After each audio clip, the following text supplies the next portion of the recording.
It's a scheme started with the noble ambition of helping students fund their education. The National Student Financial Aid Scheme, or NSFAS, has been around since the 1990s, but in recent years, the number of students it assists has dramatically increased. And that's mainly because of the countrywide fees must fall protests in 2015 and 2016, demanding increased government funding. Amid concerns there wasn't enough money available, perhaps it's not surprising that less than a decade later, NSFAS is in a crisis. But is it simply a resource issue, or have other factors been at play? Our enemies is the ANC. It's not out. A leaked recording of a conversation that shouldn't have happened. And its significance lies not only in what's being said, but also who's saying it. It reveals worrying governance issues at an organization looking after the financial needs of students, as well as apparent proximity to power, stretching all the way to cabinet. The pressure insists on us. In all the limits.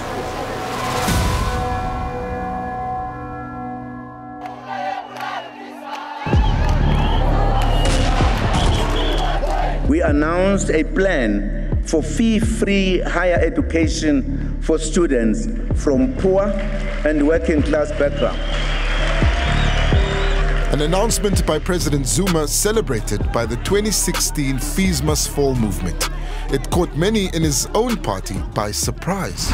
Zuma's announcement, made during a massive student protest, flew in the face of findings from his own commission set up to investigate the fees issue. The commission found it was unaffordable, but Zuma pushed ahead, adding a significant new line to the budget.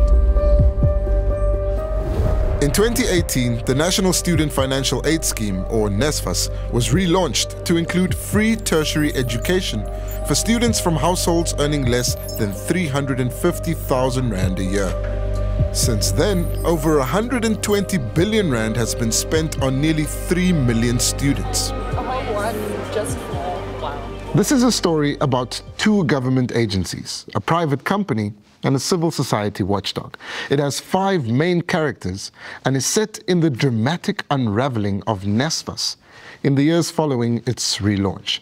It's also about a damning forensic investigation, which is where the story begins. NSFAS Board Chairperson NSFAS has received a report from 𝗀𝗶𝗀𝗶𝘀 attorneys looking. Late last year, an investigation by the law firm 𝗀𝗶𝗀𝗶𝗀 pointed to irregularities in the appointment of so-called direct payment service providers at NSFAS. These are private companies awarded tenders to make payments to students. To understand their role in the story, it's necessary to meet the first of our 5 characters. We fund people so that they can change their own circumstances, the circumstances of their families, and of their communities. Andile Nongogo was appointed CEO of NSFAS in late 2020. He was fired just 3 years later, after 𝗀𝗶𝗀𝗀𝗀 found he'd interfered in the appointment of the payment service providers. But Nongogo still casts a shadow over NSFAS, as do 3 other key characters. Businesswoman 𝗀𝗁𝗀𝗀𝗆𝗀 is married to this man, 𝗀𝗁𝒻𝒃𝒃 or Tula. His brother is 𝗀𝒻𝒃𝒃 Ntumba, an accountant whose firm is still on the panel of internal auditors at NSFAS, despite him being implicated in a Ponzi scheme and facing a criminal trial. 𝗀𝗁𝒃𝒃 is a director of a company called CoinVest Africa. Remember the name. It's claimed 𝗀𝗁𝒻𝒃𝒃 is the real power broker behind CoinVest. To explain our focus on the Ntumbas over the other parties implicated in the 𝗀𝗀𝗀𝗀𝗀's report, we need to go back in time. Prior to joining NSFAS, Nongogo was the chief executive of what's known as the Services SETA, a sector education and training agency. And among the personalities it did business with were the Ntumbas. 𝗀𝗁𝒻𝗃𝗃 is also a director at a company, and they received a branding tender at Services SETA to the tune of almost 29 million Rand. Rudy Heineke is from the civil society watchdog OUTA. He's been on the 𝗀𝗀𝗃𝗃 trail for some time and says in the 𝘧𝗃 years, their relationship flourished. He paid one of the Ntumba brothers an amount of 40,000 rand. What it showed us is that there was a relationship. We also saw that Ntumba Associates and Consulting, they got a lot of tenders.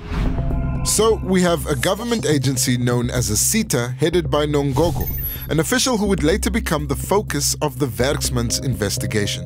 And we have the Ntumbas, three characters key to understanding our story, two of whom are linked to a company called Coinvest. So that was our trip back in time. Now, let's return to the controversy.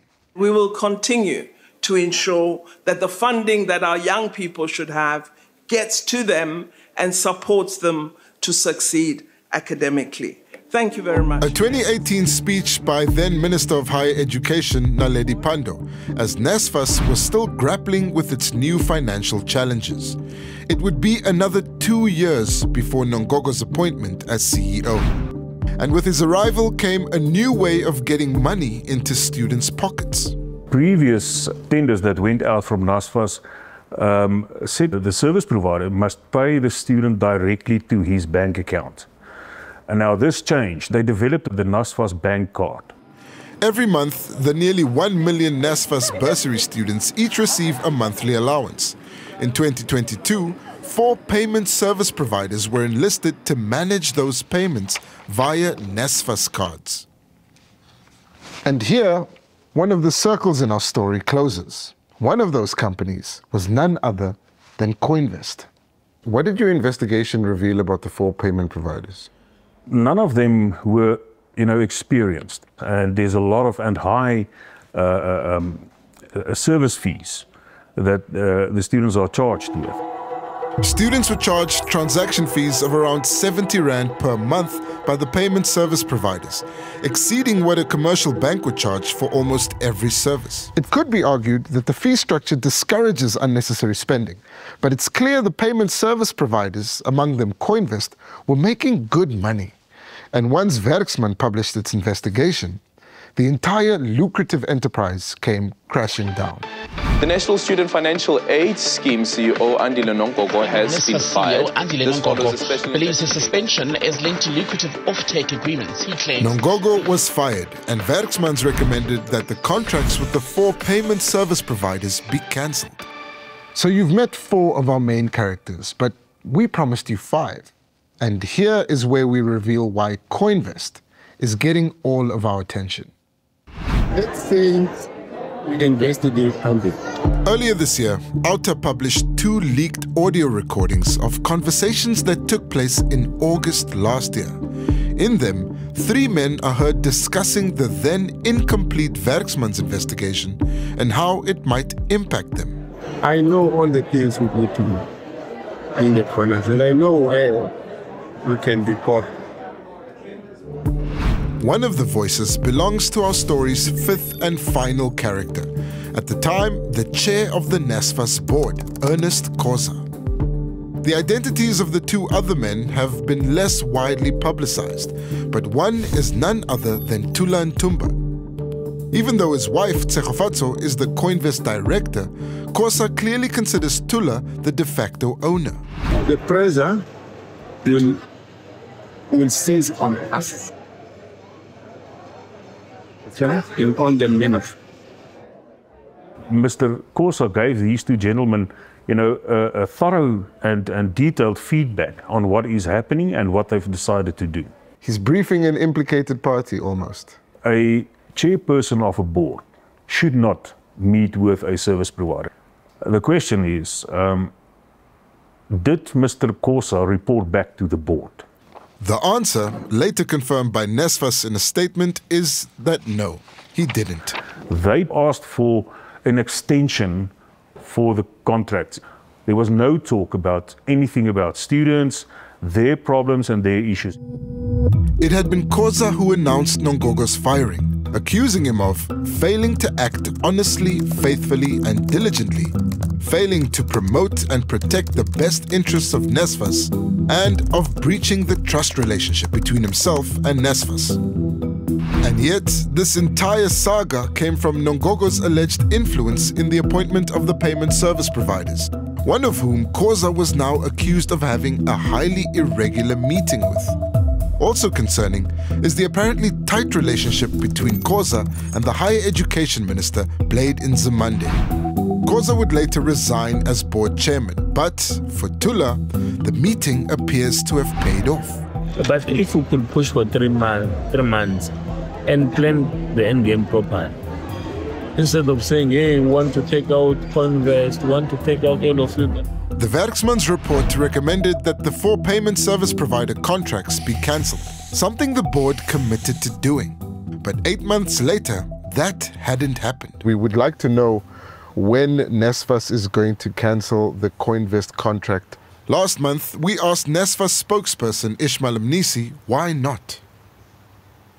The board said it's going to implement all the 𝗀𝗃sman recommendations, which includes the termination of this contract. Can you tell us why it's taken so long to take legal advice on the cancellation of the contract? You can't just cancel a contract without taking it through the legal process. Nongogo, 𝗀𝗧 and Minister Nzimande didn't respond to questions. 𝗀𝗧 has taken Outa to court, insisting they withdraw their reports. On whether he's running CoinVest on his wife's behalf, Thula didn't respond, nor did he indicate whether he negotiated an extension of its NSFAS contract. Malusi denied having anything to do with CoinVest or Thula's dealings, and said he couldn't comment on the Ponzi scheme allegations as he's testifying in the liquidation process. 𝗀𝗃𝗏𝗀 denied that she has a relationship with Nongogo, and said allegations against CoinVest are untrue. And so, our story comes to an end. 2 state agencies, a private company, a civil society watchdog, and 5 main characters. But let's not forget about the tens of thousands of students who are the real victims of this mess. Thanks for watching. Why not drop us a comment below? We love reading your opinions. Remember, you can now access Carte Blanche stories anytime, anywhere, even offline. Carte Blanche, the podcast, is now available on all major podcast platforms, so be sure to hit that follow or subscribe button and be part of our growing online family.